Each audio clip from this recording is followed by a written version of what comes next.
သာ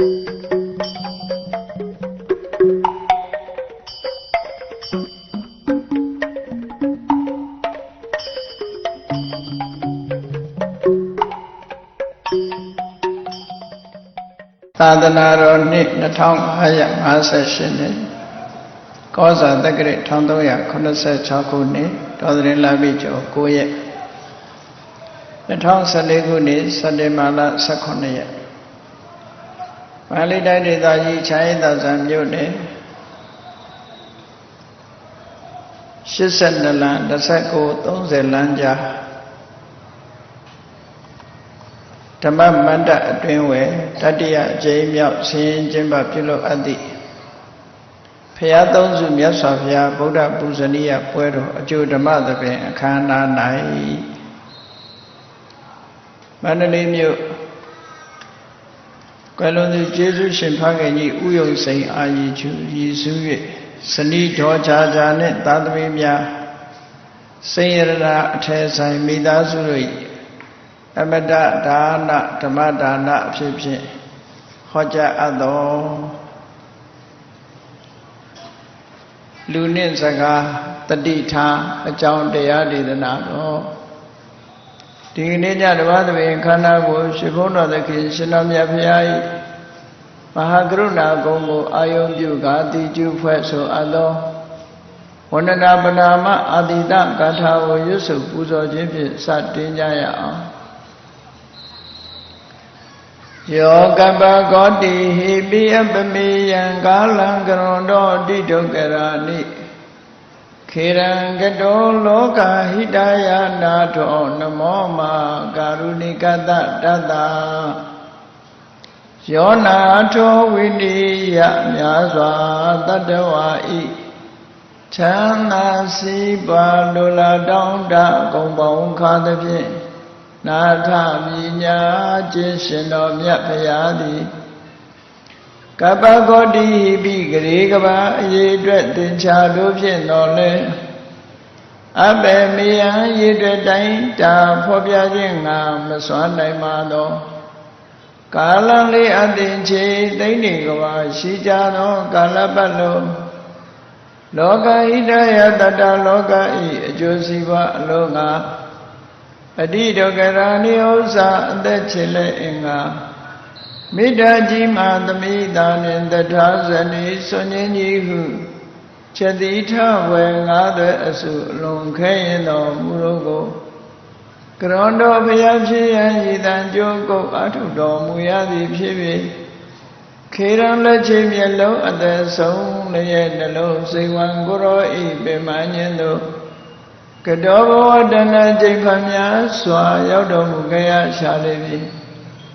မဟာကရုဏီကတတ္တဝါများယင်ဝေသားကဲ့သို့တနာချစ်ခင်မှာကရုဏာရှင်ဖြစ်တော်မူသော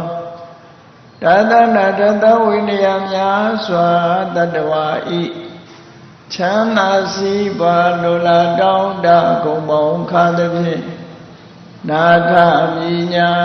ထိုရှင်တော်မြတ်ဖရာအား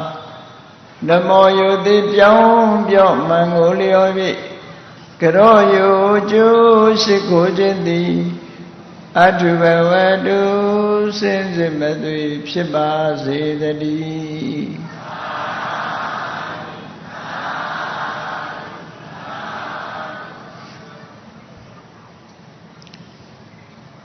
လူနဲ့စကားတတိထားစကားပြောလို့ရှိရင်စကားကောင်းတိုင်းစကားကောင်းမဖြစ်ဘူးတဲ့ကောင်းတဲ့စကားပြောပြီမဲ့လို့မကောင်းတဲ့စကားဖြစ်သွားတတ်သေးတယ်ဒါကြောင့်မို့စကားပြောပြီဆိုတဲ့အခါသို့မဟုတ်တရားဟောပြီဆိုတဲ့အခါပုဂ္ဂိုလ်ရွေးချယ်ပြီးတော့ပြောလူတိုင်းကိုပြောတဲ့စကားကောင်းဟာစကားကောင်းမဖြစ်ဘူးလို့မြတ်စွာဘုရားတတိပေးဆုံးမတဲ့အနေနဲ့သုတ်တန်တစ်ခုကိုဟောကြားထားတာရှိတယ်ပေါ့အဲ့ဒီသုတ်တန်ကိုဒုက္ခထာသုတ်တန်လို့စကားကောင်းမဖြစ်ဘူးလို့ကောင်းတဲ့စကားပင်ဖြစ်စေကမူ ပုဂ္ဂိုလ်နဲ့အဝင်ခွင်ကြမဖြစ်ဘူးဆိုရင်စကားကောင်းမဖြစ်နိုင်ဘူးတဲ့ဒါကြောင့်မို့လူရဲ့အခြေအနေကိုကြည့်ပြီးတော့စကားကောင်းတောင်မှပုဂ္ဂိုလ်နဲ့လိုက်အောင်နားထောင်သူနဲ့လိုက်အောင်ပြောနိုင်မှစကားကောင်းလို့ဒီလိုသတ်မှတ်တာဒါလည်းလူလောကမှာနေစဉ်နဲ့ပြောဆိုဆက်ဆံနေကြရတော့မိမိပြောတဲ့စကားရဲ့အောင်မြင်မှုထိရောက်မှုအကျိုးသက်ရောက်မှုရှိအောင်ဘယ်လိုစကားမျိုးကိုဘယ်လိုပုဂ္ဂိုလ်ကြဘယ်လိုစကားမျိုးကိုပြောသင့်တယ်ဆိုတာမှတ်သားသင့်တာပေါ့လောကလူတွေဟာတဦးနဲ့တဦးဆက်ဆံတဲ့အခါမှာအပြောနဲ့ဆက်ဆံကြရတာများအဲ့တော့အပြောနဲ့ဆက်ဆံကြရတဲ့အခါမှာမြတ်စွာဘုရားကအပြောနဲ့ပတ်သက်ပြီးတော့လည်းပဲစီကံချက်ထားဖို့ဆိုတာသွန်သင်ဆုံးမဩဝါဒပေးထားတာရှိတယ်မြတ်စွာဘုရားကိုကိုးကွယ်တယ်ဆိုတာဘုရားသွန်သင်ဆုံးမချက်တွေကိုရရှိဖို့အတွက်ကိုးကွယ်ရမြတ်စွာဘုရားရဲ့ချီးမြှင့်မဆာမှုကိုခံယူလို့၍ကိုးကွယ်ကြတာမဟုတ်ဘူးတကုရှင်ရဲ့ချီးမြှင့်မဆာမှုကိုခံယူလို့၍ကိုးကွယ်တာမဟုတ်ဘူးမြတ်စွာဘုရားရဲ့အဆုံးအမပြောသင့်တာနဲ့မပြောသင့်တာခွဲခြားသိဖို့အတွက်မြတ်စွာဘုရားကိုကိုးကွယ်ကြအဲ့တော့စကားအရာနဲ့ပတ်သက်လာလို့ရှိရင်အင်မတန်မှအရေးကြီးတယ်စကားပြောပြီးဆိုလို့ရှိရင်မာနကိုပြောဖို့လိုတယ်ဟုတ်တာကိုပြောဖို့လိုတယ်ပြောတဲ့အခါမှာလည်းပဲအချိန်ကိုက်ပြောဖို့လိုတယ်တင့်တော်တဲ့အချိန်မှပြောဖို့လိုတယ်မတင့်တော်တဲ့အချိန်မှမပြောသင့်ဘူးပြောတဲ့ဆိုတဲ့အချိန်မှလည်းယဉ်ကျေးသိမ်မွေ့စွာပြောဖို့လိုတယ်ဒေါသနဲ့မပြောသင့်ဘူးရိုင်းဆိုင်စွာမပြောသင့်ဘူးဆိုတဲ့မြတ်စွာဘုရားရဲ့ဆုံးမတဲ့အချက်တွေဟာလူချင်းဆက်ဆံတဲ့အခါမှာအမြဲတမ်းအရေးပါတယ်လို့ပြောမိသားစုအတွင်းမှာတောင်မှမိဘနဲ့သားသမီးညီကိုမောင်နှမအချင်းချင်းမိတ်ဆွေသင်္ကာအချင်းချင်းအပြောမတတ်အဆိုမတတ်ဘူးဆိုလို့ရှိရင်လူမုန်းခံရတတ်တယ်ပေါ့ဒါကြောင့်မို့ပြောတတ်ဆိုတတ်ဖို့လိမ္မာရေးချရှိဖို့တဦးနဲ့တဦးဆက်သွယ်တဲ့အခါမှာအပြောဆိုနဲ့ဆက်သွယ်ရတာဖြစ်သောကြောင့်မြတ်စွာဘုရားရဲ့အဆုံးအမကိုသိရှိပြီးလို့ရှိရင်စကားအရာမှာလိမ္မာရေးချရှိသူဆိုတဲ့ပုဂ္ဂိုလ်မျိုးဖြစ်အောင်ကြိုးစားအထောက်ကြရတာဖြစ်တယ်မပြောတဲ့စကားလို့ဆိုတာကိုမြတ်စွာဘုရားကမမှန်မကန်တဲ့အကြောင်းအရာတွေမပြောသင့်ဘူးမှန်ကန်တဲ့အကြောင်းအရာကိုသာပြောသင့်တယ်ဒါကတစ်ချက်တဦးနဲ့တဦးကွဲသွားအောင်မတက်အောင်ဂုံးတိုက်တဲ့စကားမျိုးတွေကိုမပြောသင့်ဘူးအချင်းချင်းညီညွတ်သွားအောင်စီလုံးသွားအောင်မပြောသင့်တယ်ဒါကတစ်ခု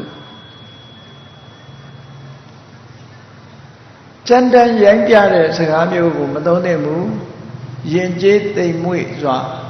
တစ်ဖက်သားနဝင်ချိုတဲ့စကားမျိုးကိုသာလိမ္မာယဉ်ကျေးစွာပြောသင့်တယ်ဒါဟာတစ်ခု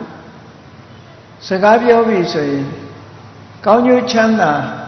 အကျိုးစီးပွားကိုဖြတ်လို့ဖြည့်ဆည်းဖြစ်တဲ့စကားမျိုးကိုမပြောသင့်ဘူးတဲ့အကျိုးပြုတဲ့စကားမျိုးကိုသာပြောသင့်တယ်ဟောဒါဟာတစ်ခုစကားအရာရှောင်တဲ့နာနဲ့ဆောင်းတဲ့နာဆိုပြီးတော့မြတ်စွာဘုရားဒီလိုခွဲခြားပြီးတော့ဟောထားတာရှိတယ်အဲ့ဒီခွဲခြားဟောထားချက်အတိုင်းလည်းပဲရှောင်တဲ့နာကိုရှောင်ပြီးတော့လှုပ်တဲ့နာကိုလှုပ်ဖို့အရေးကြီးတယ်လူဘဝလူလောကရောက်လာတဲ့အခါအသိဉာဏ်နဲ့နေထိုင်တဲ့လူသားဖြစ်ဖို့အရေးကြီးအမတ်တမဲ့နေထိုင်ခြင်းအဖြစ်အသိဉာဏ်ကင်းမဲ့စွာပြောဆိုခြင်းအဖြစ်မိမိပြောတဲ့စကားဟာထိရောက်မှုမရှိဘူးအကျိုးသက်ရောက်မှုကောင်းတဲ့အကျိုးသက်ရောက်မှုမရှိဘူးဆိုတာမျိုးဖြစ်နိုင်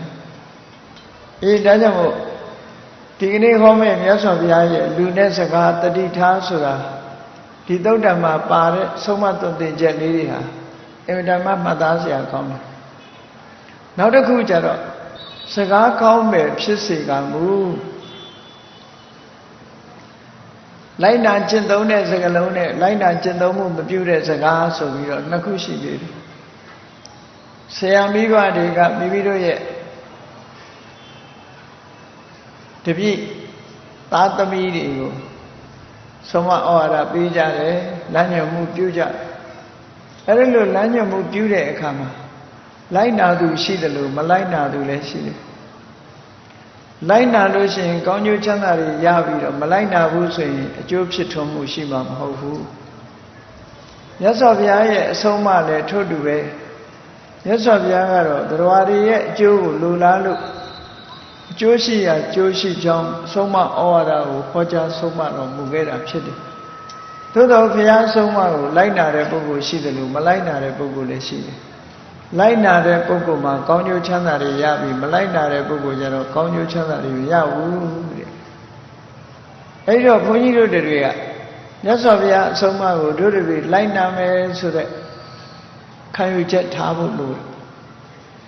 I don't know, can you jump a time, block Tamushi as a garbage ship? Laina Gendomu, Mabu, so Jota Yamu of China. But then I need to job. Tis an eye, tea yamu, and Shido. Eragum, yes of Yaga, the debate needed so much harder, did another one of ours. Yatabi Rusiran Popa, one now one down Agandaka. Ewan Duva Dida was a Apla Hodi Akobador, Sagalonishi. Sagaga Blau Gong Gong. Tosaga so much I like not Gendomu, but you woo solution, Jobshi wood as a car.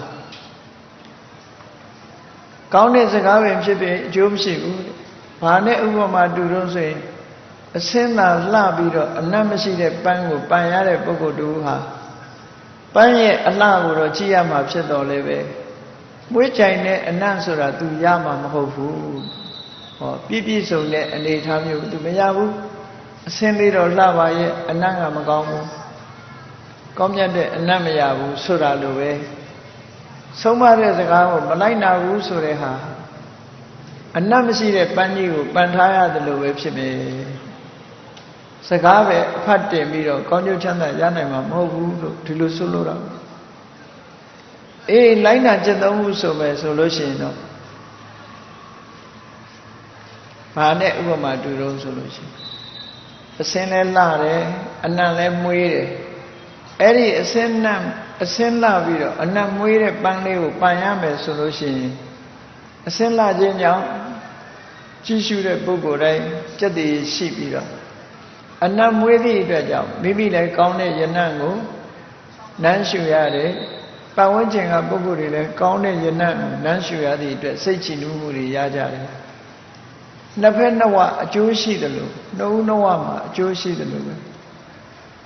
Ewan Duvadida was a Tabla Hoti Covedon. Lina Chendome, along Damushi as a Gadakuha. Kamya de Jo Jesu, Chiposi Mava. Sene lame, and none left muire, so they Pamio Baya the Luvelu. Tilo Yasaf Yaga, the debate so much on shit. And I don't for you to read Buravada will do us in Yapsiti Aliota. Yasaf Yaya so much die, Lina Chendoya Mapsiti. Yamazagama Leshide. Lean it as a Gadakuha, lean it Natamulu at the phone.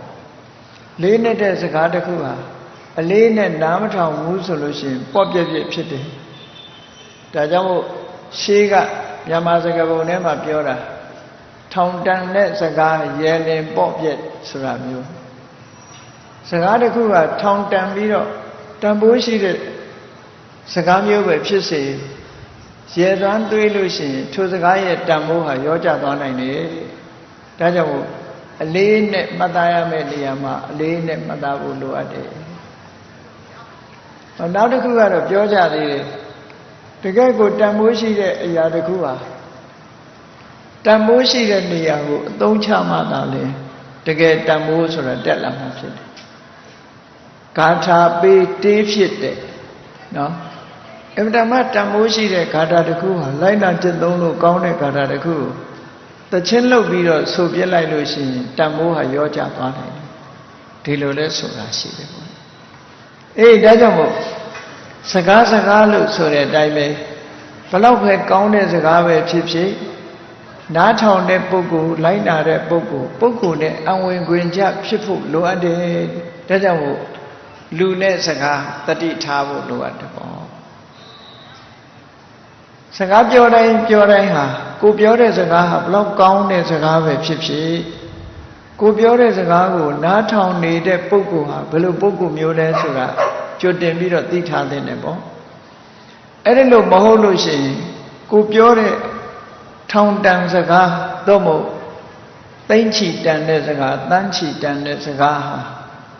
ပေါ့ပြက်ဖြစ်သွားနိုင်တယ်ပေါ့အသုံးမဝင်ဖြစ်သွားအေးဒါကြောင့်မို့စကားပြောပြီးဆိုရင်လူတိုင်းဒီမြတ်စွာဘုရားရဲ့အဆုံးအမကိုတတိယပြီးဒီပုဂ္ဂိုလ်ကပြောတဲ့ပုဂ္ဂိုလ်လားဒီပုဂ္ဂိုလ်ကမပြောတဲ့ပုဂ္ဂိုလ်လားမပြောတဲ့ပုဂ္ဂိုလ်ဆိုမပြောနဲ့တန်ဖိုးရှိတဲ့စကားတွေအလဟတဖြစ်မယ်ပြောတဲ့ပုဂ္ဂိုလ်ဆိုမှပြောမှသာလေကိုပြောတဲ့စကားရဲ့ထိရောက်မှုအကျိုးသက်ရောက်မှုဆိုတာဖြစ်ပေါ်လာမှာဖြစ်တယ်ဆိုတာအလေးနဲ့ထားပြီးတော့စဉ်းကျင်စဉ်းစားကြရအောင်ပေါ့ဒုက္ခထသုတ်တံမှာမြတ်စွာဘုရားကပုဂ္ဂိုလ်၅မျိုးကိုခွဲခြားပြီးတော့ဟောထားတာရှိတယ်ဒီနေရာမှာပုဂ္ဂိုလ်၅မျိုးခွဲခြားဟောတာဒီစัจจิဘက်ပုဂ္ဂိုလ်2ဦးကိုအတွဲလိုက်ပုဂ္ဂိုလ်10မျိုးကိုအတွဲလိုက်လုပ်တဲ့အခါကျတော့ပုဂ္ဂိုလ်5ဦး5မျိုးဖြစ်တယ်ပေါ့နံပါတ်1အတွဲကပါလဲလို့ဆိုရင်တရားတရားမရှိသူနဲ့တရားတရားရှိသူဒါကပထမနံပါတ်1အနေနဲ့တရားတရားရှိတဲ့ပုဂ္ဂိုလ်ကတရားတရားမရှိတဲ့ပုဂ္ဂိုလ်ရဲ့တရားတရားရှိတဲ့ပုဂ္ဂိုလ်ရဲ့ဒီပုဂ္ဂိုလ်2မျိုးဟာခွဲခြားထားကိုပြောမဲ့ပုဂ္ဂိုလ်ဟာဘယ်လိုပုဂ္ဂိုလ်မျိုးလဲဆိုတာသိတာအဲ့တော့ဒီနေရာမှာတရားတရားလို့ဆိုတာဘယ်လိုဟာကိုခေါ်တာတော့ဆိုတရားတရားဆိုဒီမှာကောင်းတဲ့ဘက်ကိုစိတ်ဝင်စားတယ်ကောင်းတဲ့အရာကိုလှုပ်ချင်ကိုင်ချင်စိတ်ရှိတယ်ကုသိုလ်ရေးရာစိတ်ဝင်စားတယ်အဲ့ဒီလိုပုဂ္ဂိုလ်မျိုးတရားတရားရှိတဲ့ပုဂ္ဂိုလ်လို့ဒီလိုဆိုလိုတာတရားတရားမရှိတဲ့ပုဂ္ဂိုလ်ဆိုတာအဲ့ဒီအခြေအနေမျိုးမရှိဘူးစိတ်ကြည်လင်ခြင်းမရှိဘူးယုံကြည်မှုမရှိဘူးဒါတွေကိုအလေးနဲ့မထားဘူးမစဉ်းစားဘူးဆိုတဲ့ပုဂ္ဂိုလ်ကတူဒီကိစ္စအလေးနဲ့ထားတယ်စဉ်းစားတယ်တန်ဖိုးထားတယ်ဆိုတဲ့ပုဂ္ဂိုလ်ကတစ်မျိုးအဲ့ဒီပုဂ္ဂိုလ်2မျိုးကိုရှေးဥစွာမှတ်သားထားရဒီပုဂ္ဂိုလ်ဟာကောင်းတဲ့ဘက်ကိုစိတ်ဝင်စားတဲ့ပုဂ္ဂိုလ်လားကုသိုလ်ရေးရစိတ်ဝင်စားတဲ့ပုဂ္ဂိုလ်လားကုသိုလ်ရေးရစိတ်မဝင်စားတဲ့ပုဂ္ဂိုလ်လားလို့ဆိုတာဒီနှစ်ခုကိုခွဲခြားပြီးတော့ဒီနှစ်ဦးကိုခွဲခြားသိထားဖို့လို့ဒါကနံပါတ်1နံပါတ်2ကျတော့လောကမှာပုဂ္ဂိုလ်တွေအတူနဲ့တူမတူတော့ဒုတ်သီလကိုချင်းသီလမရှိတဲ့ပုဂ္ဂိုလ်ကတစ်မျိုးရှိတယ်အကျင့်စာရိတ္တမကောင်းဘူးကိုချင်းသီလမရှိဘူးအဲ့ဒီလိုပုဂ္ဂိုလ်မျိုးကတူ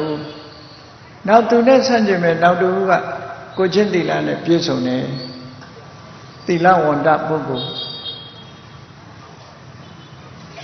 အဲ့တော့အဲ့ဒီပုဂ္ဂိုလ်2ဦးလည်းဓာတ်နုထားပြီးစကားပြောလို့မရဘူးကိုချင်းတရားကောင်းတဲ့ပုဂ္ဂိုလ်ကတူကိုချင်းတရားမကောင်းတဲ့ပုဂ္ဂိုလ်ကတူအဲ့ဒီပုဂ္ဂိုလ်2ဦးကိုစကားတစ်ခုတည်းနဲ့ဓာတ်နုထားပြီးတော့ပြောလို့မရဘူးတဲ့ဒါကြောင့်မလို့ဒီပုဂ္ဂိုလ်2ဦးကိုလည်းအလေးနဲ့ထားပြီးတော့စဉ်းကျင်စဉ်းစားရမယ်ဒီပုဂ္ဂိုလ်ဟာကိုချင်းသီလရှိတဲ့ပုဂ္ဂိုလ်လားသို့မဟုတ်ကိုချင်းသီလမရှိတဲ့ပုဂ္ဂိုလ်လား morality ဆိုတဲ့ကိုချင်းတရားကောင်းတဲ့ပုဂ္ဂိုလ်ကိုချင်းတရားမကောင်းတဲ့ immoral ဆိုတဲ့ပုဂ္ဂိုလ်မျိုးအဲ့ဒီပုဂ္ဂိုလ်မျိုးခွဲခြားမှတ်သားပြီးတော့မိမိပြောတဲ့စကားတစ်ခုဟာဝေဖန်ဆန်းစစ်ပြီးတော့မှပြောတဲ့ပုဂ္ဂိုလ်မှာပြောရမယ်လို့ဒီလိုဆိုလိုတယ်နောက်နံပါတ်3ခွဲခြားချက်ကြတော့ဘာတော့အပ္ပတုတ္တနဲ့ဘောဓုတ္တလူဆိုတာတချို့ပုဂ္ဂိုလ်တွေကဓမ္မရေးရနဲ့ပတ်သက်ပြီးတော့လုံးဝ Lila lai samu msivu ati nyan ken Teyarma ne padaviro lila ra msivu Matara ra msivu Nayuta ra msivu Tipin bema Bahududa si nyen si me Teyarma ne padala lo si Lawa Bahududa masire poko yore si de Now the fact that Jila lo si Bahududa Teyarma ne padala lo si Javunawa Mama Yaya Lila Singing Donatare Adipinya Jeware Bahududa Jeware Poko Mule Side Ero Tuda Maside Poko ne Tuda Side Poko Tina Uga Tina Ugu Sagata Mure Piolushi Poko to Udre Sagagam Shipping Meadow now the Udre Sagagam Shipmap Shime Tajamulu Diboko no Ule Quecha Matabi Roma Sagaw Pia Mapshete Tino Sura Oh no, number later of Arose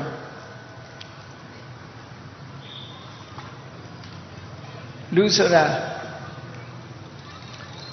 A big and Yayodu Shidalu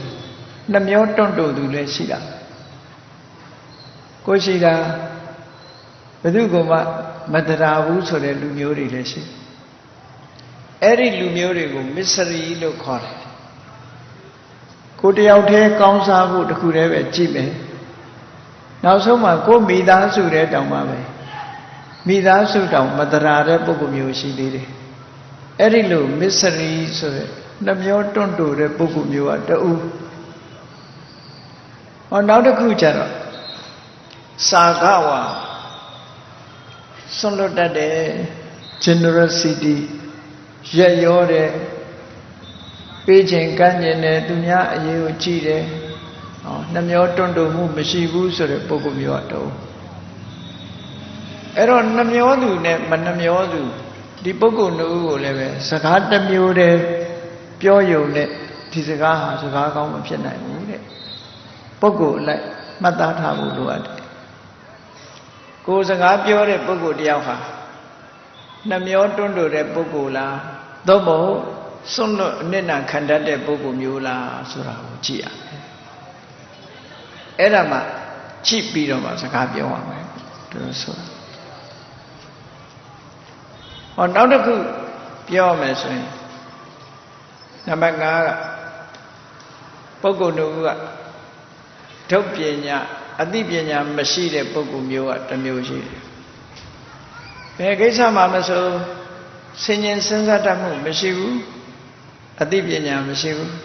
Eri Adipinya Loa Mashide, singing down the Gamere Pogo Mu at the Mu. Now the Ujano Pinya Wanda Ayayama singing Senza Biro, Quaque Chaja Tita, Adipinya Side Pogo at the Mu. Eri Pogo Namu Haleve, Sagata Mure, through no load, Jopshima Mahobu, Tajamolo. Quechaviro, Tia Mendo a su like that of Bogo Namio, Dozi Qualadeca, Bogo Semiolo, Tilo Sora Bono. Ero Taradea Masidu net, Taradea Situ Tila Masidu net, Tila Situ Tuta Masidu net, Tuta Miapiadu. Namyoton do ne, and Namyon Masidu. Pienya Medu ne, Pienya Sidu, oh, Pogo di Quechavio, Chia. Erelu Lokama Luria, a mew Asaza sheep in it. Namati singing down Diana, Nabe Mure Pakale. Taradea Maside Mula, Taradea Side Lumula Quachati Cochentila Maside Lula, Cochentila Side Lula Tuta Kemere Pogola, Tuta Miabia de Pogola Namyoton do de Pogola Yayo son nine Pogomula Adinyan Kemere Pogola, Adinyan Jeware Pogola Sura Gugu Singing Sela စဉ်းကျင်စဉ်းစားပြီးတော့မိမိကိုယ်တိုင်ကမကောင်းတာရှောင်ကောင်းတာကိုဆောင်ရမှာဖြစ်သည့်အတွက်ကြောင့်ကိုဖြစ်တဲ့ပုဂ္ဂိုလ်မျိုးကဘယ်လိုပုဂ္ဂိုလ်မျိုးလို့ဆိုနံပါတ်1ကိုငါသည်တရားတရားကင်းမဲ့သူမဖြစ်စေရတရားတရားရှိသူသာဖြစ်စေရမည်ကိုရှိဥစွာပြင်ရငါသည်တရားတရားကင်းမဲ့သူမဖြစ်စေရတရားတရားရှိသူသာဖြစ်စေနံပါတ်2ငါသည်ကိုချင်းသီလမရှိသူမဖြစ်စေရကိုချင်းသီလနဲ့ပြေဝသူသာဖြစ်စေရမည်နောက်တစ်ခုကနံပါတ်3ကငါသည်ဘဟုတုတကင်းမဲ့သူမဖြစ်စေရဘဟုတုတကြွယ်ဝသူသာဖြစ်စေရမည်ငါပြည်သည်နှမျောတွန့်တိုသူမဖြစ်စေရရေရောသူပိကန္တသူသာဖြစ်စေရမည်နံပါတ်5ကျတော့ငါသည်ပညာခင်းမဲ့သူမဖြစ်စေရပညာရှိသူသာဖြစ်စေရဒါကိုနံပါတ်1ပြင်ရကိုဆန်းစစ်ကြည့်ရငါပဲမျိုးစားလဲဆိုတာကိုကြိုတင်ပြီးတော့ဆန်းစစ်ရဆန်းစစ်ပြီးတဲ့အခါမှာကိုကောင်းတဲ့ပုဂ္ဂိုလ်ဖြစ်အောင်ကိုယ်တိုင်ပြုပြင်ကြိုးစားဖို့လိုအပ်တယ်အဲ့ဒီပုဂ္ဂိုလ်ရဲ့အနေအထားတစ်ခုကိုစကားနဲ့စမ်းသပ်လို့ရပြောစကားတစ်ခုနဲ့စမ်းသပ်ပြီးတော့ကြည့်လို့ရပြောစကားကလည်းပဲဒီနေရာမှာ5မျိုးခွဲခြားပြီးတော့မှတ်သားရပြောတဲ့စကားကစကား5မျိုးရှိတယ်နံပါတ်1ကတတ္ထာကထာတရားတရားနဲ့ပတ်သက်တဲ့စကားမျိုးတရားတရားဆိုတာဘယ်လိုကောင်းတာဥပမာဆိုတော့မြတ်စွာဘုရားတရားတရားနဲ့ပတ်သက်ပြီးဟောတာရှိတယ်တတ္တိတဝိတ္တံပုရိသတ္တသစ္ထံလောကမှာပုဂ္ဂိုလ်တူတယောက်ရဲ့အမျက်ဆုံးဥစ္စာဆိုတာတရားတရားပဲတရားတရားဟာအကောင်းဆုံးဥစ္စာနဲ့အလားတူတူတယ်လို့တရားကိုချီးမွမ်းပြီးတော့ဟောကြားတယ်မြတ်စွာဘုရားအာလဝကပိလူကြီးကမေးတဲ့အခါမှာကိန္တုဒဝိတ္တံပုရိသတ္တသစ္ထံလောကကြီးမှာတဲ့ပုဂ္ဂိုလ်တူတယောက်ရဲ့အကောင်းမြတ်ဆုံးချီးမွမ်းတိုက်ဆုံးပစ္စည်းဥစ္စာဆိုတာဘာလဲလို့ဆိုတော့မြတ်စွာဘုရားကတရားတရားပဲလို့ဖြေတယ်ဘာဖြစ်လို့တော့ဆိုတော့တရားရှိလို့ကုသိုလ်ကောင်းမှုပေါ်မှာစိတ်ဝင်စားလို့ကုသိုလ်ကောင်းမှုတွေလုပ်ပြီးဆိုရင်ဒီပုဂ္ဂိုလ်ဟာအတိုင်းအဆမရှိတဲ့ချမ်းသာကြွယ်ဝမှုကိုရရှိနိုင်တာကိုတဏှာမှာမဆင်းရဲတဲ့ပုဂ္ဂိုလ်ချမ်းသာကြွယ်ဝတဲ့ပုဂ္ဂိုလ်ဟာတရားတရားကိုအခြေခံပြီးတော့ရတာဒါကြောင့်မို့တရားတရားနဲ့ပတ်သက်ပြီးတော့မြတ်စွာဘုရားဟောတယ်ဒီလိုဟောတာနောက်တစ်ခါတရားဆိုတာမျိုးစေ့နဲ့တူတယ်တဲ့ဘယ်လိုမျိုးစေ့နဲ့တူတော့ဆိုမျိုးစေ့သည်အလုံးနှစ်ခုကိုလုပ်တယ်မျိုးစေ့လေးတစ်စီးကိုမြေကြီးပေါ်မှာချဆိုင်ကြည့်လိုက်လို့ရှိရင်အဲ့ဒီမျိုးစေ့လေးကအောက်ကိုအမြင့်ဆင်းတာတစ်ခုအပေါ်ကိုအညောက်ကလေးတက်လာတာတစ်ခုဟောနှစ်ခုရှိတယ်အမြင့်ဆင်းတာကတစ်ခုအပေါ်အညွန့်တက်တာတစ်ခုနှစ်ခုရှိတယ်အဲ့ဒါလိုပဲတရားတရားရှိတဲ့ပုဂ္ဂိုလ်ဟာကိုချင်းသီလကောင်းခြင်းဆိုတဲ့အမြင့်တွယ်မှုရဲ့သမထဝိပဿနာဆိုတဲ့အစစ်မြင့်တဲ့တရားကိုကျင့်ကြံကြိုးကိုအားထုတ်ခြင်းဆိုတဲ့အညွန့်ရဲ့ဟောဒီနှစ်ခုတရားတရားကဖြစ်ပေါ်စေတယ်တရားတရားဖြစ်ပေါ်စေဒါကြောင့်မို့တရားဆိုတဲ့မျိုးစေ့တွေကသီလဆိုတဲ့အမြင့်ကလေးဆင်းလာပြီးတော့သမထဝိပဿနာဆိုတဲ့အညွန့်ကလေးတွေတက်လာတာတက်စီတာဒါကြောင့်မို့လို့တရားဟာမျိုးစေ့နဲ့တူတယ်လို့ရသော်ဗျာမတိဖို့သည်လို့ဆိုတဲ့အမတမကောင်းမြတ်တဲ့အရာသာရှိတဲ့ဓမ္မရတ္တကိုခံစားခြင်းလို့ရှိရင်တရားဆိုတဲ့မျိုးစေ့ကိုမိမိရင်ထဲမှာစိုက်ပျိုးရမှာဖြစ်တယ်ပေါ့ဒါကြောင့်မို့မြတ်စွာဘုရားကတတ္ထာဖိစံတရားဆိုတာမျိုးစေ့ပဲလို့ဟောတရားအကြောင်းကိုချီးမွမ်းပြီးတော့ဒီလိုဟောကြားနောက်တစ်ခုဆိုရင်မြတ်စွာဘုရားဟောတာတတ္တဟထောမဟတနောတဲ့ တရားတည်းဟူသောလက်ရှိတဲ့ပုဂ္ဂိုလ်ဟာချမ်းသာကြွယ်ဝတယ်လူကျင်တယ်တန်းကျင်တယ်ပေးကျင်တယ်ကမ်းကျင်တယ်ဆိုတဲ့ရက်ရောတယ်ကြည်နူးတယ်ဆိုတဲ့ကံကံရိပ်ကျိုးယုံကြည်တယ်စိတ်ကြည်နူးတယ်ဆိုတဲ့ကုသိုလ်ကောင်းမှုပေါ်မှာစိတ်ဝင်စားတယ်ဆိုတဲ့တရားတရားဟာလက်နဲ့လားတရံတူတယ်လောကမှာလက်ရှိမှလိုချင်တာကောက်ယူလို့ရမှာဖြစ်တယ်လက်မပါတဲ့လူကကောက်ယူဖို့ခက်တယ်အေးတရားမရှိတဲ့ပုဂ္ဂိုလ်ကဘယ်လိုပဲကုသိုလ်ကောင်းမှုတွေလှုပ်ရှားတွေတွေ့တရားမပါဘူးဆိုရင်ရှောင်သွားတာမလုပ်ဘူးလက်မပါတဲ့ပုဂ္ဂိုလ်ကလည်းတန်မိုးရှိတဲ့ယရနာတွေတွေ့ချင်တွေ့ပါစေကောက်မယူနိုင်ဘူးဒါကြောင့်မို့တရားဟာလက်နဲ့အလားတရံတူတယ်လို့ဟောမြတ်စွာဘုရားတရားနဲ့ပတ်သက်ပြီးတော့ဒီလိုချီးမွမ်းစကားနဲ့ဟောကြားထားတာအများကြီးပဲရှိတယ်တရားဆိုတာသူဖြစ်ပေါ်လာပြီဆိုလို့ရှိရင်လူရဲ့စိတ်လေးကကြည်နူးလာဥပမာပါနဲ့တူတော့ဆိုလို့ရှိရင်ရှေးခေတ်တုန်းကစကြဝဠာမင်းနေခီးသွားလာတဲ့အခါခုခေတ်လိုရေတံဘူးတွေပါတယ်မရှိဘူးမရှိတော့မြစ်ချောင်းအင်းအိုင်ကရေနဲ့သွားရင်လာရင်အဲ့ဒီရေကိုတောက်တဲ့အခါရေတတ်မှုအတွက်မလုပ်ကြရေကိုခတ်ပြီးတော့စကြမင်းရဲ့လက်ထဲမှာရှိတဲ့တန်မိုးရှိတဲ့ဗရမ ्या ယရနာကိုရေထဲထည့်လိုက်လို့ရှိရင်အဲ့ဒီရေထဲမှာပါတဲ့အနယ်တွေဟာအလုံးထိုင်သွားတယ်ဗရမ ्या ရဲ့အစွမ်းကြောင့်ရေတွေအနယ်ထိုင်သွားတယ်တဲ့အဲ့ဒီကြတော့မှရေကြည်ရေတန့်ကိုရတရားတရားဟာလည်းပဲစัจ जा မင်းရဲ့ဗရမ ्या နဲ့အလားတရံတူတယ်တဲ့လူရဲ့စိတ်ထဲမှာတရားပေါ်လိုက်တာနဲ့တပြိုင်တည်းနိဝရဏတရားဆိုတဲ့အညစ်အနောက်တွေဟာအနေထိုင်သွားတယ်။နော်လူရဲ့စိတ်ထဲမှာကြည်လင်စေတတ်တဲ့အရာကတရားနောက်ကျစေတတ်တဲ့အရာကနိဝရဏနိဝရဏဆိုတာဘာတွေတုံးလို့မေးလိုက်လို့ရှင်မျက်စိကမြင်ပြီးတော့အလှအပတွေခံစားခြင်းနာနားကတာယာဝယ်တွေနားထောင်ပြီးတော့ခံစားခြင်းနာနှာခေါင်းကမွေးကြိုင်တဲ့အနံ့တွေနမ်းရှူပြီးခံစားခြင်းနာလျှာကကောင်းတာတွေစားပြီးရတာခံခြင်းနာခန္ဓာကိုယ်ကထိတွေ့ပြီးတော့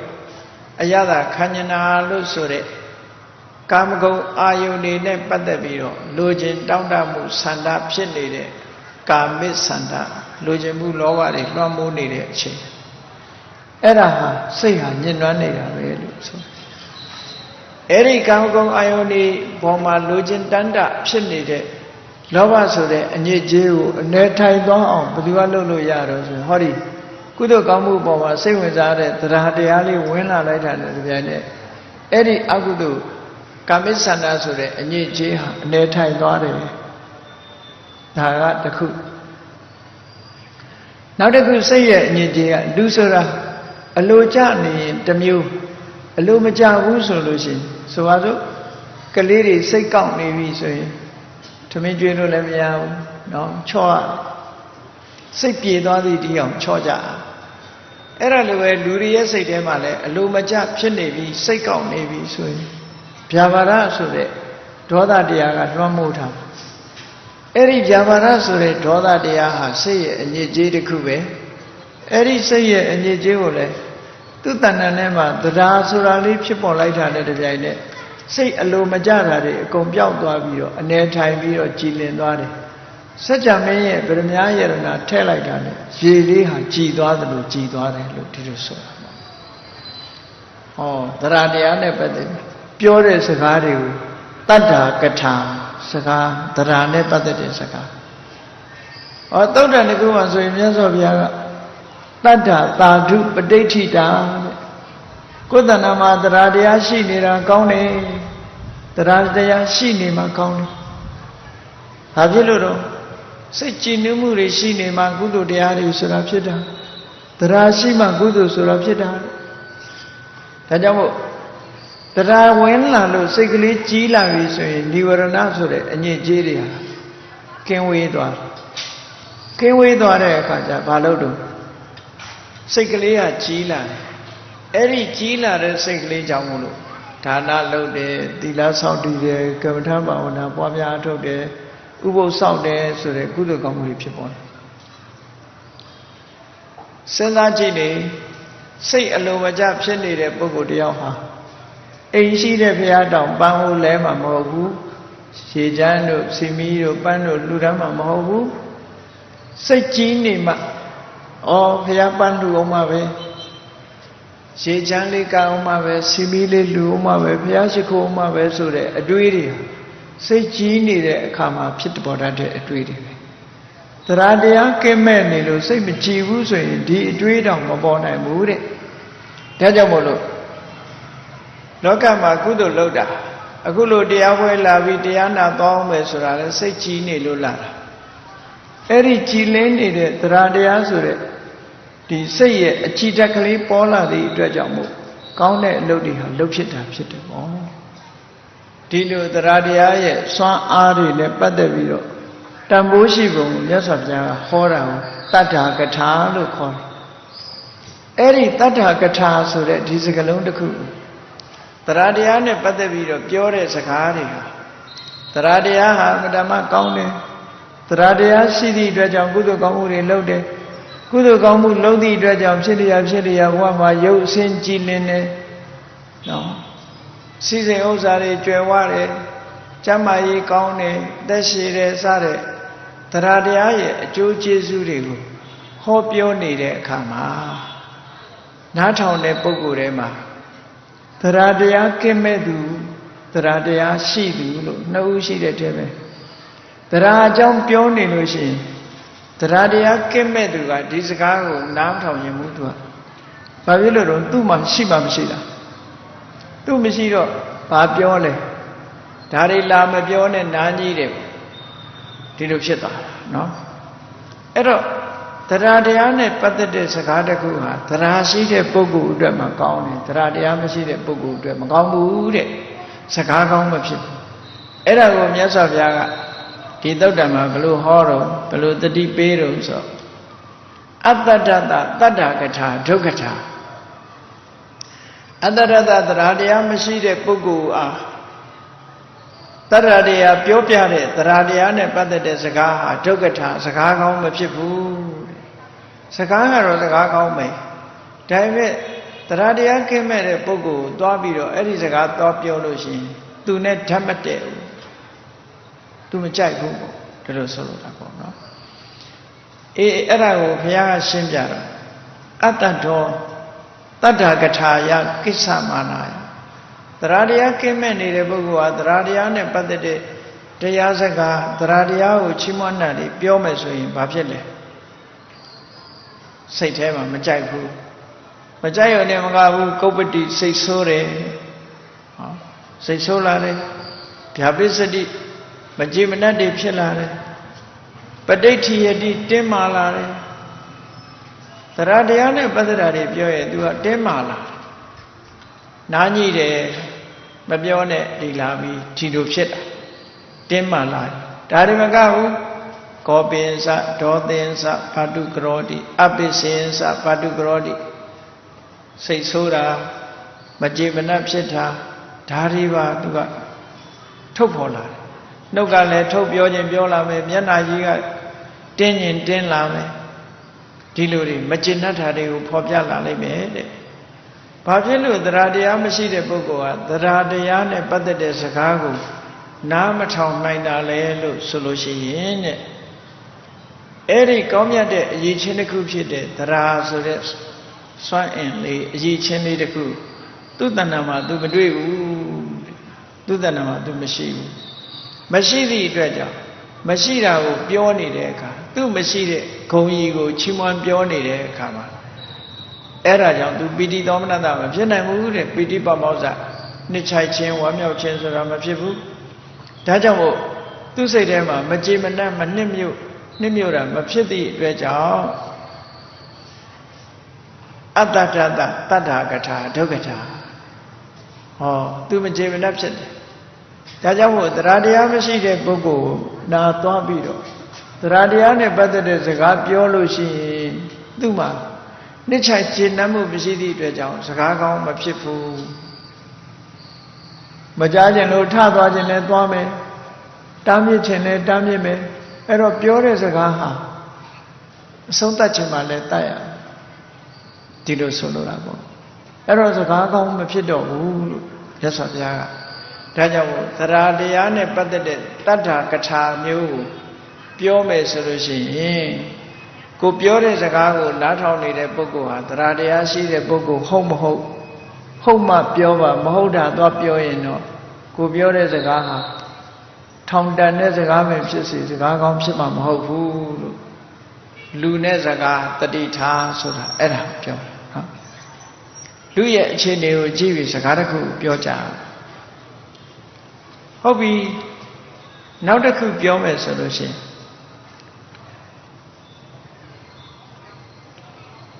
တရားတရားရှိတဲ့ပုဂ္ဂိုလ်ကိုတရားနဲ့ပတ်သက်တဲ့စကားကိုပြောမယ်ဆိုလို့ရှိရင်တော့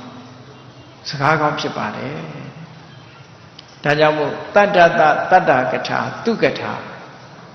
တရားတရားရှိနေတဲ့ပုဂ္ဂိုလ်တရားတရားနဲ့ပတ်သက်တဲ့စကားဟာစကားကောင်းဖြစ်တယ်ဘာကြောင့်စကားကောင်းဖြစ်တာတော့ဆိုတရားတရားနဲ့ပတ်သက်တဲ့စကားကိုပြောလို့ရှိရင်တရားတရားရှိတဲ့ပုဂ္ဂိုလ်ကသူ့ကိုချီးမွမ်းနေတယ်လို့ခံစားရဒါကြောင့်မို့လို့သူ့မှာရှိတဲ့တရားတရားတွေအကြောင်းပြောလာလို့ရှိရင်သူကနားဆိုင်ပြီးတော့ထောင်းတယ်ဒီဟာနဲ့ပတ်သက်ပြီးမကြေမနပ်မဖြစ်ဘူးနော်မကြေမနပ်မဖြစ်ရုံနဲ့မကဘူး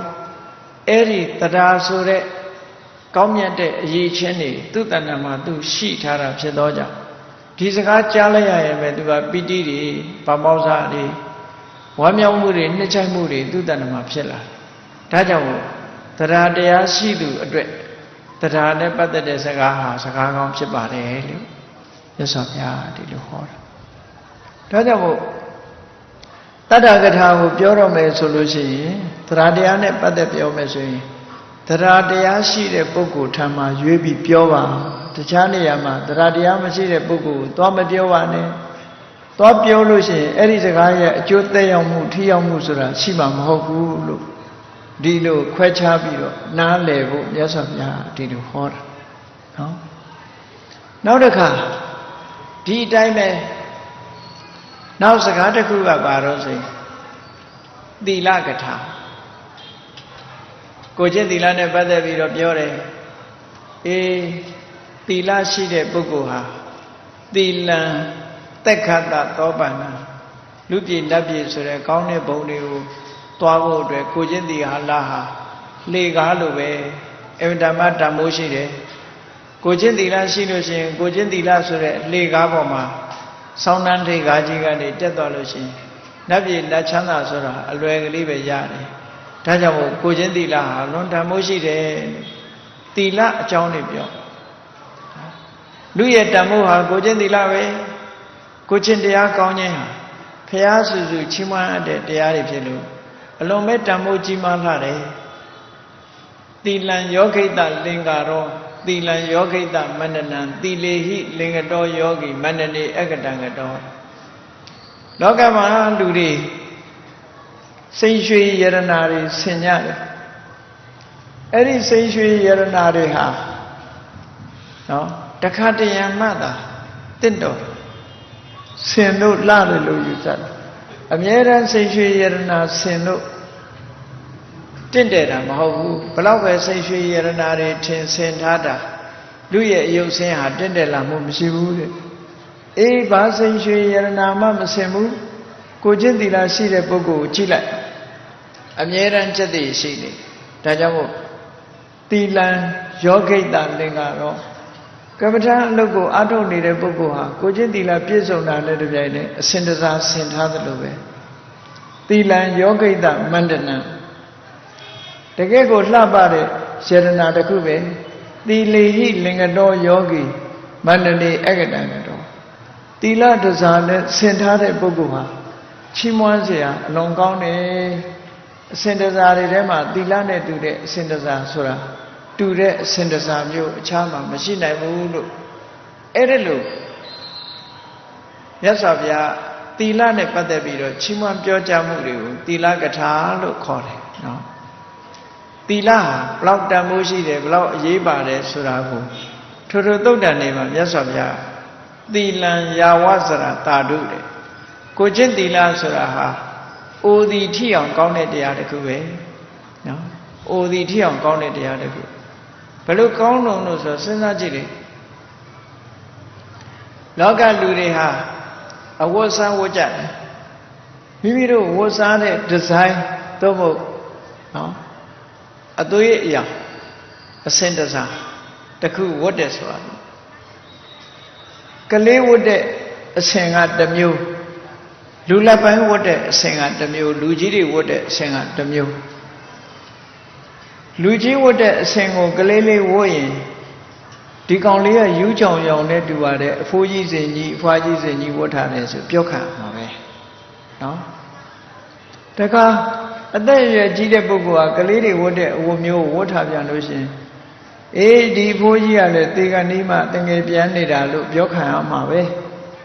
ပြောခံရမယ်ဆိုလိုတာကအဝတ်အစားဆိုတာသူ့အရွယ်နဲ့သူဆင်မရင်တယ်နော်အရွယ်မရွေးရင်တာမဟုတ်ဘူးကိုကျင့်သီလကြတော့အဲ့ဒါလို့မဟုတ်ဘူးတဲ့ကလေးလေးကစောင့်လဲအော်တော်လိုက်တာကလေးပေါက်စားလေးသီလတွေလုံးကျုံပါပြီတဲ့ချီးမွမ်းခံရလူလက်ပိုင်းကစောင့်ရှောက်ရင်လဲအော်တော်လိုက်တာပျော်ပါတဲ့အရွယ်မှာအပျော်ပါးတွေလျှော့ပြီးသီလဆောင်ပေါ်ရပါပြီတဲ့အသက်အရွယ်ကြီးတဲ့အခါလဲအော်ဂုဏ်တည်ရှိလာပါပြီတဲ့အသက်အရွယ်နဲ့လိုက်အောင်ကိုချင်းသီလတွေကောင်းပါပြီတဲ့ဆိုပြီးဟောသီလဆိုတဲ့အစင်တစားကြတော့လူတိုင်းကလက်ခံပြီးအရွယ်မရွေးချီးမွမ်းပွဲရနေတာဖြစ်တယ်ဒါကြောင့်မို့မြတ်စွာဘုရားကိုချင်းသီလဆိုတာအိုဒီထိအောင်ကောင်းတယ်လို့ဒီလိုခေါ်တာအဲ့ဒီကိုချင်းသီလနဲ့ပြည့်စုံတာဟာလူရဲ့တန်ဖိုးပဲအသက်တရားရှည်ပြီမဲ့လို့ကိုချင်းသီလမရှိဘူးဆိုရင်တန်ဖိုးမရှိဘူးတနေ့တရက်တင်အသက်ရှင်ပြီမဲ့လို့ကိုချင်းသီလနဲ့အသက်ရှင်မယ်ဆိုရင်ချီးမွမ်းတိုက်ပါပြီတယ်လို့အဲ့ဒီလိုကိုချင်းသီလကိုမြင့်တင်ပြီးတော့မြတ်စွာဘုရားဟောထားတာသာသနေကုလပုဒ္ဒနာပဋိဋ္ဌာနတ္ထိယံဝိတံလောကမှာသာသနာမှာကိုချင်းသီလဖယ်လိုက်လို့ရှိရင်ယတ္တိယဆိုတာမရှိနိုင်ဘူးဒါကြောင့်မို့ကိုချင်းသီလပေါ်မှာတီမအလုံးဂုဏ်တည်တွေအခုတည်တယ်ဒီလိုဆိုရင်လောကမှာရနိုင်တဲ့ကုသိုလ်ကောင်းမှုတွေမှန်သမျှကိုချင်းသီလရှိမှရတန်ဖိုးရှိတဲ့ရှင်သေးစီဟာသင်္ကီရွှေခွက်မှသာရှိတယ်ဆိုတာလိုပဲတည်နိုင်တယ်ဆိုတာလိုပဲကုသိုလ်ကောင်းမှုတွေဖိုးတန်တဲ့ကုသိုလ်ကောင်းမှုတွေမှန်သမျှကိုချင်းသီလရှိမှကိုချင်းသီလမရှိဘူးဆိုလို့ရှိရင်နော်ဘာနဲ့တူတော့ဆိုရင်ရှေးမလုံးနဲ့အိုးထဲမှာရေထည့်တယ်လို့ပဲရှို့ကြသွားမှာပဲဒါမှမဟုတ်ကိုချင်းသီလဟာလွန်တန်မှုရှိတယ်လို့ကိုချင်းသီလနဲ့ပတ်သက်ပြီးတော့ဒီလိုဟောတာမြတ်စွာဘုရားကိုချင်းသီလကိုတန်ဖိုးထုံးပြီးတော့ဟောတယ်အဲ့ဒါလို့သီလနဲ့ပတ်သက်တဲ့သီလကထာစကားမျိုးတွေကဘယ်လိုပုဂ္ဂိုလ်တွေကမှနှစ်ချိုက်ပြီးဘယ်လိုပုဂ္ဂိုလ်ကမနှစ်ချိုက်တုံးဆိုသီလမရှိတဲ့ပုဂ္ဂိုလ်နာသွားပြီးတော့သီလအကြောင်းတွေပြောမယ်ဆိုမယ်ဆိုလို့ရှိရင်နော်ဒုသီလတသီလကထာဒုက္ခထာသီလမရှိတဲ့ပုဂ္ဂိုလ်ကိုသီလနဲ့ပတ်သက်တဲ့စကားသွားပြောလို့ရှိရင်ဒုက္ခထာစကားကောင်းမဖြစ်ဘူးအဲ့တော့ဘယ်လိုပုဂ္ဂိုလ်မှစကားကောင်းဖြစ်တော့ဆိုရင်သီလဝန္တတသီလကထာဒုက္ခထာသီလရှိတဲ့ပုဂ္ဂိုလ်ရှေ့မှာသီလနဲ့ပတ်သက်တဲ့စကားပြောမှစကားကောင်းဖြစ်တယ်။ဘာကြောင့်လဲဆိုရင်သီလမရှိတဲ့ပုဂ္ဂိုလ်ကသီလနဲ့ပတ်သက်တဲ့စကားပြောရင်သူစိတ်တူတယ်။မလိုချင်ဘူးမနှစ်သက်ဘူးမကြိုက်ဘူး။သီလရှိတဲ့ပုဂ္ဂိုလ်ကြတော့သီလအကြောင်းချီးမွမ်းပြောကြားလို့ရှိရင်သူကိုယ်တိုင်ပြည့်စုံတဲ့သီလဆိုတော့အဝတ္တမတန်ဖိုးထားပြီးသီလရှိတဲ့အကြောင်းပြောတဲ့သီလကထာစကားကိုနားထောင်ပြီးသူ့မှာပီတိတွေဖြစ်ရတယ်။ဒါကြောင့်မို့လို့သူ့အတွက်ကတော့စကားကောင်းပဲဒီလိုဆိုတာပေါ့နော်အေးဒါကြောင့်မို့မြတ်စွာဘုရားကသီလကထာဆိုတဲ့သီလရှိတဲ့စကားသီလအကြောင်းပြောခြင်းတယ်ဆိုလို့ရှိရင်လည်းသီလရှိတဲ့ပုဂ္ဂိုလ်ကိုပဲပြောပါသီလမရှိတဲ့ပုဂ္ဂိုလ်ကိုသွားမပြောပါနဲ့သွားပြောလို့ရှိရင်စကားကောင်းမဖြစ်ဘူးကိုပြောတဲ့စကားအဆုံးသတ်ခြင်းမှလည်းတတ်မယ် အပြစ်ပြောခံရခြင်းလည်းပြစ်ခံမယ်ဒီလိုဆိုလိုတယ်ပေါ့နော်အေးဒါကြောင့်မို့လို့လူနဲ့စကားဟာအခုလိုပိုင်းခြားပြီးတော့မှတ်သားပြီးစကားဆိုတာစကားကောင်းဖြစ်အောင်ပြောရမယ်လို့ဒီလိုဆိုတာဟောနောက်တစ်ခုကတုဒ္ဒကထာတုဒ္ဒကထာဘုဒ္ဓရဲ့တန်ဖိုးတွေကိုပြောတာတုဒ္ဒဝုထောဘုဒ္ဓဆိုတဲ့လက်နဲ့ကင်ဆောင်ထားတဲ့ပုဂ္ဂိုလ်ဟာအကုသလံပဇေတိကုသလံဘာဝေတိ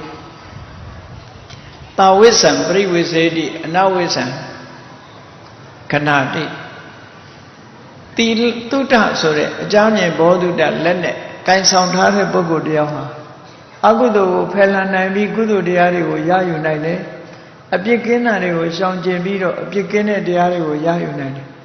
တုဒ္ဒဆိုတာအမှန်တမ်းအရေးကြီးတယ်အကောင်းနဲ့အဆိုးအကြောင်းနဲ့အကျိုးခွဲခြားသိပြီးတုဒ္ဒရှိတဲ့ပုဂ္ဂိုလ်ဟာကောင်းတာကိုသာရအောင်ယူနိုင်တဲ့စွမ်းရည်တတ်သိရှိတယ်ဒါကြောင့်မို့လူတိုင်းတုဒ္ဒဆိုတာရှိရမယ်တုဒ္ဒနဲလို့ရှိရင်ဘာဖြစ်လဲအပတုဒ္ဒယံပုရိသောပလိပတ်တော်ဝဇီရတိမြတ်စွာဘုရားကတုဒ္ဒမရှိတဲ့ပုဂ္ဂိုလ်ဟာတဲ့ဒီအလုံးမလုံးနိုင်လို့လွတ်ထားတဲ့နွားကြီးခြုံနေမြက်တွေစားရင်ကနေပြီးတော့ခန္ဓာကိုယ်ကြီးဝါနေတယ်နော်ပလိပတ်တော်ဝဇီရတိဘေးမဲ့လွတ်ထားတဲ့နွားကြီးဟာအလကားသာအသာတိုးပြီးမန္တာနိတတ္တဝဋ္ဌန္တိပညာတတ္တနာဝတ္တိအသားတွေသာတိုးပြီးတော့အသိပညာမတိုးဘူးတဲ့ဒါကြောင့်မို့လို့တုဒ္ဒရှိအောင်လုပ်ရမယ်တုဒ္ဒမရှိဘူးဆိုလို့ရှိရင်တော့ကောင်းကျိုးချမ်းသာတွေရမှာမဟုတ်ဘူးအသိပညာတွေတိုးမှာမဟုတ်ဘူးလို့ဒီလိုဟောတာအဲ့ဒီတုဒ္ဒကထာနဲ့ပတ်သက်လာလို့ရှိရင်တုဒ္ဒမရှိတဲ့ပုဂ္ဂိုလ်ကိုဥပမာမဲ့စာမတတ်တဲ့ပုဂ္ဂိုလ်သွားပြီးတော့စာစကားပြောမယ်ဆိုရင်ရံဖြစ်ခြင်းနဲ့ရံဖြစ်မှာပဲနားထောင်ခြင်းမှလည်းနားထောင်မှာပဲဒီလိုဆိုလိုတာပါအေးတုဒ္ဒဆိုတဲ့စာစကားပေစကားပြောတာဟာစာတတ်တဲ့ပုဂ္ဂိုလ်ပြောပါမှသူကဒါဟာလက်ခံပြီးတော့သူကျင့်တတ်တဲ့စကားဖြစ်လို့စကားကောင်းဖြစ်တယ်ဒါကြောင့်မို့အပ္ပတုဒ္ဒသတုဒ္ဒကထာဒုက္ခထာတုဒ္ဒမရှိတဲ့ပုဂ္ဂိုလ်ကြောင့်နာသွားပြောတဲ့တုဒ္ဒကထာဟာစကားကောင်းမဖြစ်ဘူးတဲ့ဘဟုတုဒ္ဒသတုဒ္ဒကထာတုကထာဘဟုတုဒ္ဒရှိတဲ့ပုဂ္ဂိုလ်ပြောမှဒီတုဒ္ဒကထာဆိုတဲ့တုဒ္ဒနဲ့ပတ်သက်တဲ့စကားဟာစကားကောင်းဖြစ်တယ်လို့မြတ်စွာဘုရားဒီလိုရှင်းပြတာနော်ဒါကြောင့်မို့လို့ဒီနေရာမှာလည်းပဲလူနဲ့စကားခွဲခြားပြီးတော့သိဖို့လိုတယ်ပေါ့စာစကားပေစကားပြောကြလို့ရှိရင်ဘောဓုတရှိတဲ့လူအချင်းချင်းပဲပြောရလုံးဝတုဒ္ဒမရှိတဲ့ပုဂ္ဂိုလ်ကြားသွားမပြောလေနဲ့ချီးမွမ်းခံရမှလည်းမဟုတ်ဘူးနှစ်သက်ကျေနပ်မှုကိုလည်းရမှာမဟုတ်ဘူးလို့ဒီလိုဆိုလိုတယ်ပေါ့နောက်စကားတစ်ခုကတော့စာကကထာလို့ခေါ်တယ်လူရေးတန်းရေးနဲ့ပတ်သက်တဲ့စကားလူရေးတန်းရေးနဲ့အိမ်မှာနေတယ်ဆိုလို့ရှိရင်နှမျောဝန်တုံမှုဆိုတဲ့မစ္စရိယတရားကိုဖယ်ရှားပြီးတော့ပေဝကံမှုအစဉ်သင်းဖြစ်နေတယ်မௌဒ္ဒစာကီလွတ်လွတ်ကျွတ်ကျွတ်စွန့်ကြဲတိုင်းယာစယောဟောတောင်းတဲ့ပုဂ္ဂိုလ်တွေအတွက်နော်တောင်းလို့လွယ်ကူတယ်ပယတပါဏိလက်ဟာပေဝကံမှုအတွက်အစဉ်သင်းဆေးကြောထားသလိုဖြူစင်တဲ့လက်ရှိသူဖြစ်တယ်လို့စာကားနဲ့ပတ်သက်ပြီးတော့နော်စွန့်ကြဲပေကံလူဒဏ်တတ်တဲ့ပုဂ္ဂိုလ်ရဲ့လက်ဟာအရာခတ်သိမ်းကိုရယူနိုင်တဲ့စွမ်းရည်တတ္တိရှိတဲ့လက်ဖြစ်တယ်နော်အဲ့ဒါကြောင့်မို့လို့စွန့်ကြဲပေကံလူဒဏ်ခြင်းဆိုတာဟာအလွန်တန်ဖိုးရှိတဲ့ကုသိုလ်တစ်မျိုးပဲလို့မြတ်စွာဘုရားကစာကားနဲ့ပတ်သက်ပြီးတော့ဒီလိုချီးမွမ်းစကားပြောတယ်ဒီကနေ့ခေတ်ချမ်းသာကြွယ်ဝနေကြတဲ့ပုဂ္ဂိုလ်တွေဟာတစ်ချိန်တုန်းကစာကားလို့ဆိုတဲ့စွန့်ကြဲမှုတွေကိုပြုလုပ်ခဲ့တဲ့ပုဂ္ဂိုလ်တွေနတ်ပြည်ရောက်ပြီးနတ်ချမ်းသာခံစားနေရတဲ့ပုဂ္ဂိုလ်တွေဟာလည်းစာကစွန့်ကြဲမှုပြုခဲ့တဲ့ပုဂ္ဂိုလ်တွေကြီးပဲ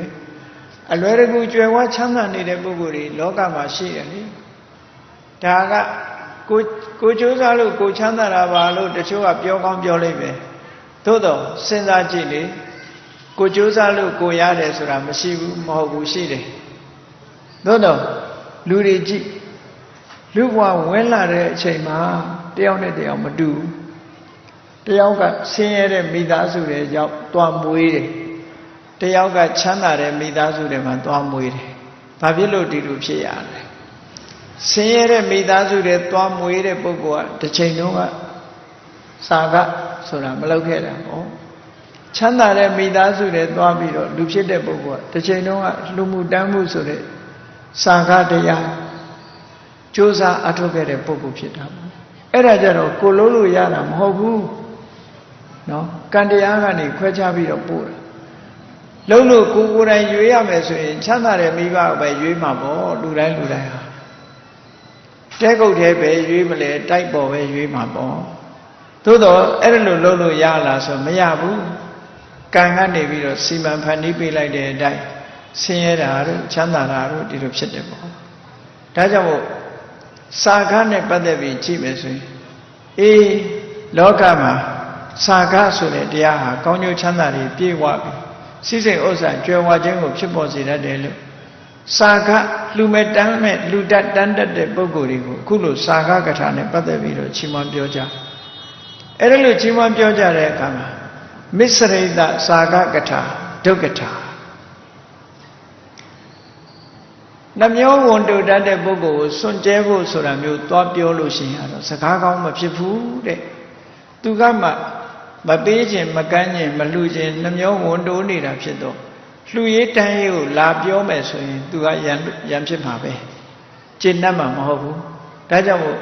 စာကကထာဟာလူတိုင်းအတွက်စကားကောင်းမဖြစ်ဘူးတဲ့ဘယ်လိုပုဂ္ဂိုလ်များစကားကောင်းဖြစ်တော့ဆိုရင်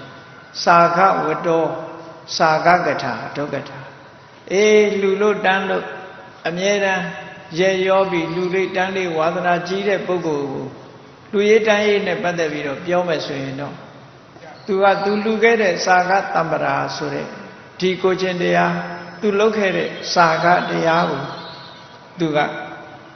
အာယုပြုတ်ပြီးတော့ပီတိတွေဖြစ်တယ်ပါမောဇ္ဇဆိုတဲ့ဝမ်းမြောက်မှုတွေဖြစ်တယ်ဒါကြောင့်မို့အဲ့ဒီပုဂ္ဂိုလ်ပြောမှစာကကထာဆိုတဲ့စကားဟာစကားကောင်းဖြစ်တယ်လို့မြတ်စွာဘုရားဒီလိုဟောတာပေါ့ဟောနောက်ဆုံးတစ်ခုကတော့ဘာလဲပညာကထာအသိပညာရဲ့တန်ဖိုးနဲ့ပတ်သက်ပြီးပြောကြတယ်ပညာဟိတိဋ္ဌလောကတမေလောကမှာပညာဟာအကောင်းဆုံးပဲဟောပညာသမားတွေကပညာကိုတန်ဖိုးထားဥစ္စာရဏနဲ့ပညာဘယ်ဟာကကောင်းလဲဘယ်ဟာကပိုကောင်းတယ်လဲလို့မေးတဲ့အခါဥစ္စာကပိုကောင်းတယ်လို့ပြောတဲ့လူရှိတယ်ပညာပိုကောင်းတယ်လို့ပြောတယ်သီရိမန္တဆတ်မှာမောဟတထာနဲ့ဉာဏ်နဲ့အမတ်ကြီးတွေဆွေးနွေးပြောကြတဲ့အခါမှာမောဟတထာကပညာဟာတန်ဖိုးရှိတယ်လို့ပြောတယ်ဉာဏ်နဲ့အမတ်ကြီးတွေကပညာတဲ့ပိုတန်ဖိုးကြီးတာကသီရိလို့ဆိုတဲ့ဓနကုံယာရုကုံတွေကပို့ပြီးတော့တန်ဖိုးရှိတယ်ဆိုပြီးတော့ပြောကြနောက်ဆုံးတော့ပညာကတန်ဖိုးရှိတယ်ဆိုတာကိုလက်ခံလိုက်ရဘာဖြစ်လို့တုံးဆိုရင်လောကမှာပညာအရှိဆုံးပုဂ္ဂိုလ်ဟာဘယ်သူလဲလို့ဆိုလို့ရှိရင်မြတ်စွာဘုရားလောကပညာအရှိဆုံးပုဂ္ဂိုလ်ဖျားပြီးလို့ရှိရင်ပထမနေရာရတဲ့ပုဂ္ဂိုလ်ကဘယ်သူတုံးဆိုရင်တကိုးရှင်မဟုတ်ဘူးပညာရှိတဲ့ရှင်သာရိပုတ္တရာလိုအသိပညာကျွယ်ဝတဲ့ပုဂ္ဂိုလ်မျိုးဟာဖျားပြီးရင်ပထမနေရာမှာရတဲ့ပုဂ္ဂိုလ်တဲ့ဒါကြောင့်မို့လို့လောကမှာပညာဟာအမြဲတမ်းတန်ဖိုးရှိပညာနရဏံယရဏံအသိပညာဟာလူတို့အတွက်ယရဏပါပဲလို့ဒီလိုပညာကိုတန်ဖိုးထားပြီးတော့လူလောကမှာလည်းကြည့်လေပညာကိုတန်ဖိုးထားပြီးတော့ပြောကြလူလောကမှာကြည့်မွေးလာတာနဲ့တပြိုင်တည်းလူတွေဟာမလုပ်ကြပညာရှာကြပညာသင်ကြမိသားစုတိုင်းမိမိတို့သားသမီးတွေကိုကြောင်းပို့ကြမလုပ်ဖို့လေပညာရှာဖို့အဲ့ဒီပညာလောကီပညာတောင်မှဤများကြိုးစားရတယ်ဆိုရင်ဒီတဲ့တန်ဖိုးရှိတဲ့လောကုတ္တရာပညာဆိုရင်မပြောနဲ့တော့ပညာရှိမှသူကအရာရာကိုခွဲခြားသိနိုင်တယ်ဆင်ញင်သုံးသပ်နိုင်တယ်ပညာမရှိတဲ့ပုဂ္ဂိုလ်တွေဟာဆင်ញင်သုံးသပ်နိုင်ခြင်းမရှိဘူးတဲ့ဒါကြောင့်မို့လို့ဒီပညာနဲ့ပတ်သက်ပြီးတော့ချီးမွမ်းပြောကြတဲ့အခါမှာလည်းပဲ ပညာမဲ့တွေပုဂ္ဂိုလ်တွေကိုပညာအကြောင်းသွားပြောလို့ရှိရင်စိတ်ဆိုးတယ်သူတို့ကဘာဖြစ်လို့လဲသူ့မှာပညာမှမရှိတာအေးဒါကြောင့်မလို့ဒုပညာတပညာကထာဒုက္ကထာပညာမရှိတဲ့ပုဂ္ဂိုလ်ကိုပြောတဲ့ပညာနဲ့ပတ်သက်တဲ့စကားဟာစကားကောင်းမဖြစ်ဘူးတဲ့ပညာဝတ္တောပညာကထာသူကထာပညာရှိတဲ့ပုဂ္ဂိုလ်ကိုပြောတဲ့ပညာနဲ့ပတ်သက်တဲ့စကားကမှစကားကောင်းဖြစ်တယ်ဟောစကားဟာဘလောက်ကောင်းတဲ့စကားပဲဖြစ်ဖြစ်ပုဂ္ဂိုလ်ကကောင်းမှပုဂ္ဂိုလ်စကားကောင်းဆိုတာဖြစ်တယ်ဆိုတာဒီသုတ်တံကဒီလိုမြတ်စွာဘုရားကဟောကြားခဲ့တာဖြစ်ပါတယ်အေးဒါကြောင့်မို့တရားချစ်ခင်သူတော်စင်ပြိဿအပေါင်းတို့ပုဂ္ဂိုလ်ခွဲခြားပြီးတော့သိဖို့လိုတယ်ပုဂ္ဂိုလ်၅မျိုးအကျဉ်းအချင်းခွဲခြားသိပဲဆိုရင်ဒီပုဂ္ဂိုလ်ဟာတရားတရားရှိတဲ့ပုဂ္ဂိုလ်လားတရားတရားမရှိတဲ့ပုဂ္ဂိုလ်လားဒီပုဂ္ဂိုလ်ဟာကိုချင်းသီလရှိတဲ့ပုဂ္ဂိုလ်လားမရှိတဲ့ပုဂ္ဂိုလ်လားဒီပုဂ္ဂိုလ်ဟာသုဒ္ဓရှိတဲ့ပုဂ္ဂိုလ်လားသုဒ္ဓမရှိတဲ့ပုဂ္ဂိုလ်လားဒီပုဂ္ဂိုလ်ဟာနှမျောဝန်တိုတဲ့ပုဂ္ဂိုလ်လားစွန့်ကြဲမှုရှိတဲ့ပုဂ္ဂိုလ်လားဒီပုဂ္ဂိုလ်ဟာပညာမဲ့တဲ့ပုဂ္ဂိုလ်လားပညာရှိတဲ့ပုဂ္ဂိုလ်လားဆိုတာခွဲခြားသိပြီးတော့တရားနဲ့ပတ်သက်တဲ့စကားသီလနဲ့ပတ်သက်တဲ့စကားစာသုဒ္ဓနဲ့ပတ်သက်တဲ့စကားစာကနဲ့ပတ်သက်တဲ့စကားပညာနဲ့ပတ်သက်တဲ့စကားကိုသီလတရားရှိသူသီလရှိသူသုဒ္ဓရှိသူစာကရှိသူပညာရှိတဲ့ပုဂ္ဂိုလ်မျိုးပြောမှသာလဲစကားကောင်းဖြစ်တယ်တဲ့အဲ့ဒါလို့မဟုတ်ပဲနဲ့တခြားပုဂ္ဂိုလ်သွားပြောလို့ရှိရင်စကားကောင်းမဖြစ်ဘူးလို့မြတ်စွာဘုရားရဲ့သွန်သင်ဆုံးမချက်ကိုနာယူမှတ်သားကြရဖို့ပဲအေးတရားချစ်ခင်သူတော်စင်ပြိဿအပေါင်းတို့ဒုက္ခထာသုတ်လာမြတ်စွာဘုရားရဲ့သွန်သင်ဆုံးမချက်ဟာမိမိတို့ရဲ့နေ့စဉ်ဘဝမှာကိုပြောတဲ့စကားသည်တန်ဖိုးရှိတဲ့စကားတစ်ခုဖြစ်ဖို့ရာအတွက်လူနဲ့စကားခွဲခြားပြီးတတိထားတတ်ဖို့အရေးကြီးတယ်ဆိုတာကိုနာယူမှတ်သားကြပြီးမိမိပြောတဲ့စကားသည်စကားကောင်းပင်ဖြစ်တော်လဲနာယူတဲ့ပုဂ္ဂိုလ်ကကောင်းမှ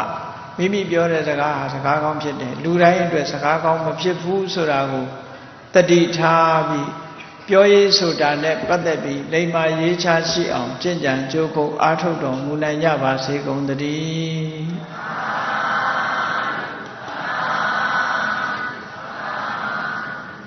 မေတ္တာပို့ရအောင်တတ္တဝါများစွာဘေးရန်กว่าချမ်းသာကြပါစေတတ္တဝါများစွာဘေးရန်กว่าချမ်းသာကြပါစေမေတ္တာရေချမ်းသုံးငါဖြံငြိမ်းချမ်းကြပါစေမေတ္တာရေချမ်းသုံးငါဖြံငြိမ်းချမ်းကြပါစေသက်ရှိချမ်းသာစိတ်ချမ်းသာလူရဆန္ဒပြည့်ပါစေသက်ရှိချမ်းသာစိတ်ချမ်းသာလူရဆန္ဒပြည့်ပါစေဖုံလန္တာဒုက္ခပင်ကစားမေတ္တာပုံနေတုသင်္ကမမနောတရတိတဗ္ဗေတံဘဝယန္တုဒုက္ခနကမေတ္တာပုံနေတုသင်္ကမစုပေါင်းပုအမေတ္တာတဟုရောင်မြူပါဝဲမွေလာမင်းနှင့်ရောင်ခြင်းရှက်ယုံပေါင်းဆောင်ရခြင်းကြောင့်သဗ္ဗေတံကျွေးမဲ့ဩသုံးလုံးစုံများစွာတတ္တဝါတို့၏မနောတရတိမြင်မြဖြူစင်အေးကြည်လင်းသည့်ရေစင်ပြည့်တင်းစိတ်နှလုံးတည်ဟုသောရေအိုင်ကြီးအတွင်၌ဒုက္ခဝေဒနာစင်ထာဝရအေမြจิตတာတာယာပွင့်လန်းချမ်းသာဒုက္ခတည်ဟုသောကုမုဒ္ဒရာဇာဗန်တို့သည်ဖုံးလိုက်တာဝန္တာရွှေမျိုးဝမုံလူလျက်ကြည်နူးပွဲကြုံဖူးပွေးညာကုန်သည်ဖြစ်၍ဒုက္ခနကလေးအောင်လေးတဲ့ရောရှက်သင်ပြပီတိတည်ဟုသောယနန်တို့သည်ဘဝယံဒုကောင်းစွာမဲ့သွေကြိုင်လိုက်၍နေကြပါစေကုန်တည်း